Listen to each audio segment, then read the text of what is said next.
Hello, my name is Bob Knight, and I'm the founder, president, and head trader for TurboTrading. Today I wanted to talk about where I think the markets are going uh, based on the fact that we've just crested 4,000 and trading at all-time highs on the Standard & Poor's. But as we know, past performance doesn't predict future gains. But let's just talk about what I have called in the past and see where I think we're going in the future.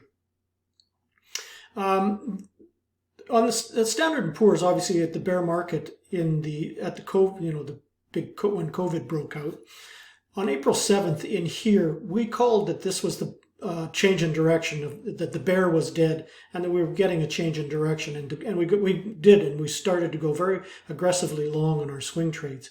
And we managed to take a big piece of action there. And then near the end of the summer, the markets traded sideways in here, and again we said, this is a very difficult market to trade, and we talked about you'd get one day up and one day down. Just was no follow through.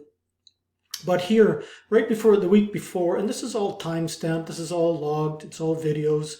You can, I'm not just making this stuff up. You can see. Here, I called just before the election. I said, this is going to be the start of the Santa Claus rally. Look for after the election for markets to continue on and really go. Sure enough, we got the Biden win. Meant a lot of things as far as stimulus goes and, market stimulus. And the market absolutely went crazy. We caught all this move, made big money on that move. But in the Santa Claus rally, all the way up here, and it was at the top of the channel, I said, look for this market to pull back at the end of February. We would look for the Santa Claus rally to end at the end of February. Well, it turned out at the beginning of February, we did get a very sharp pullback, and the markets, with interest rates starting to move up the long end of the bonds. But then it did rally, and but then up in here, I was saying, this market is very vulnerable. This is the February. I said, expect this market to correct. Santa Claus rallied in, and sure enough, it came off very sharply. But then we got the Yellen and Powell buy the dip call here, which we said what it was, and sure enough, we got a 6% rally. But one of the things about these two pullbacks, we never expected, and I don't think anybody did, because everybody was lamenting about the same problem. Seeing 40, 50, 60% pullbacks on stocks, the growth stocks, absolutely crushed. But, it did get oversold. We talked about this here. The market's oversold. If we looked at our indicators on that day,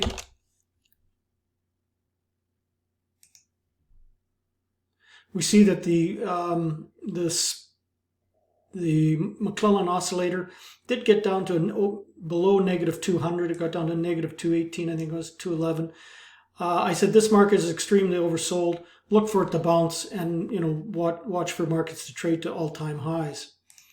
Well, as the case was, we did get a bounce. That was, I think, the bottom. That's your capitulation. Pop, flagged, and now starting to go. So where do I think we're going from here? Well, let's just talk about the fundamental side of it first a bit. Though we are technical analysts, there is some backing to why I'm bullish on this market right now. I mean, I think you're going to see Q2 grow at 7%. Q3, maybe we'll see it in the 8-9%. As the vaccine gets rolled out, people start traveling, people start going back to the malls, they start buying, restaurants open. There's a lot of impetus to get this market going. And one of them is that consumer saving is probably around $5 trillion. That's a lot of money. There's a lot of money on the sidelines waiting to go, not into the markets, but into the economy. Now, and then of course, there's talk about the stimulus check coming out and people putting that into the markets.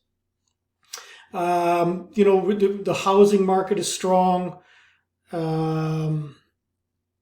Hotels, the bookings are up. People are going to travel. There's a lot of good news to come out of this. And we can see here, This is what the SPY is saying. This is traded to all-time highs. This isn't just like it's a nominal new high. This is a major breakout for the markets. It's in a big rising strong channel, and I would look for this to continue to trade higher, much higher. And we saw that this was confirmed by the trannies. I mean, the trannies are trading at all-time highs. This is far exceeded our call. We had 13.5, 14,000, 14,500. Now it's at 14,750. Traded a nominal new high last week. This is a big market confirmation, a buy signal that, buy signal for the markets. They're going to trade much higher. So this actually brings up the key point of this video. What do? Interestingly enough, several people, members in our chat room, others that I've read, this is a point in the market after we had these two big sell-offs. People gave back a lot of money, not just us, but all the big traders, gave back a lot of money. I mean, look at this arc. This is this probably is the quintessential chart for the high-tech markets, the growth stocks. And this had a 35% pullback, double bottom here. So it looks like it's going to go now. But, professional, 50 billion under management people also absolutely got, crushed in this move. And what that does is it affects the psyche of the investor. This is the classic euphoria to despair chart. It's not mine. I just took it off the internet. But it's well published, well known. Not to suggest that February was the end of the bull market, because it wasn't, and nor was it, the end of the end of the bull market, nor was it the beginning of the bear market. Here we see this is the capitulation trade here. This is the end of the bear market. This is absolute record volume, massive volume, big gap down, closes near the top of the range. Next one, it gaps up, makes a right-hand extension. This is why we called this as the bottom of the bear market, this type of pattern. And that was down here. There's the capitulation and then into despair. And then as it starts to move back up, people start to, get some hope and some relief, enthusiasm, and then you get up to the top of the bull market. Now, we haven't hit the top of the bull market yet. This is going to run for another couple of years. But if we see this, growth stocks pulling back, 40, 50, 60% in the growth sector, maybe we could call that the bear market, bear market for it, and has popped.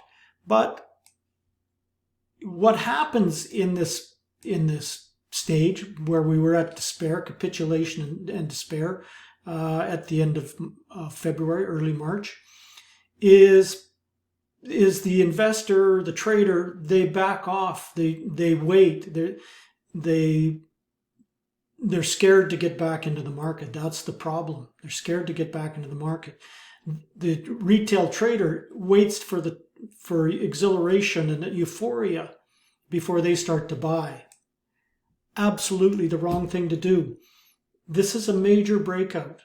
We've called this before. This is where you want to get aggressive in these pullbacks like this. Here, this was the Powell-Yellen dip. You need to, this is an area now where you shouldn't be backing off. This is the point in time where you need to be not aggressively, but you need to be getting, into markets and getting back into stocks. Let's have a quick look here. Let me just see if I can find For example, look at NVIDIA here. Huge sell-off, double bottom, but it made this V bottom right-hand extension. This is a powerful pattern. Now it's starting to take off. This is the type of pattern that we're looking for. We can see that happened in the EV stocks here. Tesla. Oops, sorry, that's not Tesla. Tesla. V bottom right-hand extensions broken out of this channel, starting to go. And if that is the case, then we should start seeing the EV stocks go here. Look at this double bottom and now breaking out of this channel. These are swings that you should be looking to put on, not back away from. The Blink. This is another EV stock. V bottom, right-hand extension, now breaking out. These are all areas of stocks that we should be looking to put swings on. The semiconductor, this is the leveraged ETF 3 times. Same thing. This is, semiconductors got absolutely smashed. But look at the trade here. Came down, V bottom, right-hand extension, now popping out. We put a swing on this here at around $40 when it broke out. So my point is that, we've called these trades in the past. Just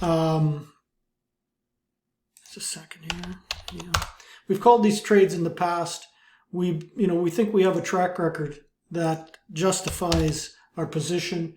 We've made brilliant calls all along here, just before the election here we called the top. Now it's breaking out again.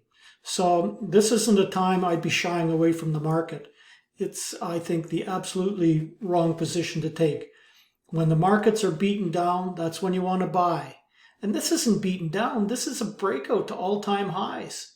Yet, the broad participation in the market really got whacked. And so it was kind of a dichotomy that the markets were trading so strong, yet, stocks were down 40, 50, 60%. There's a perfect storm for that. Growth stocks getting knocked out, but value stocks coming back in, but value stocks making up a big part of, some of these indices. So this is not the time to be shy. This is the time to be going long, in my opinion.